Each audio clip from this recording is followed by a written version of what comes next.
So this is class 10, COPD and CRPD, pulmonary diseases. There are a lot of links under the link section on Blackboard, and there are two readings, one of the Surgeon General report on secondhand smoke and another fairly long document on pulmonary disease outcomes and standards. Now, don't print these out because they're really long and they're going to waste a lot of paper, but maybe take some notes and we'll go through some of the points for class discussion. So what is COPD? You may see commercials from pharmaceutical companies, drugs for COPD. So chronic obstructive pulmonary disease. It is a progressive airway disease, which means it tends to get worse over time. So there are the main COPD type diseases: chronic bronchitis. So that is your smoker's cough. So even people who are very young who smoke, who have a cough, they may be already showing signs of chronic bronchitis. Emphysema, destruction of the alveoli in the lungs, or some combination of both. Some people also consider chronic asthma COPD.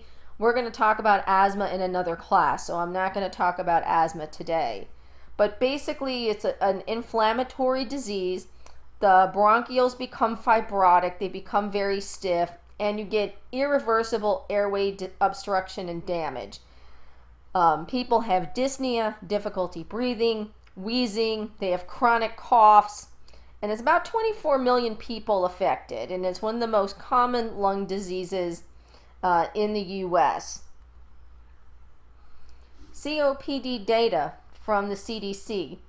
And if you look at the age groups, just like many of the other slides we looked at for this semester, you do see quite an increasing amount with age. But note in younger people, 18 to 24, there is still some COPD. And note that across the board, until you get to about age 75 and older, that women have a much higher incidence of COPD than men. And if you look at the regional data from the CDC about COPD, what do you see? Of course, once again, the South Central, the Southeast, they are the highest levels of COPD in the U.S. And I'm sure a lot of you can recall this is tobacco country. So not surprisingly, all that goes along with it, when we have tobacco, we are going to see in the South, we're going to see much more higher incidence of COPD. Causes of COPD.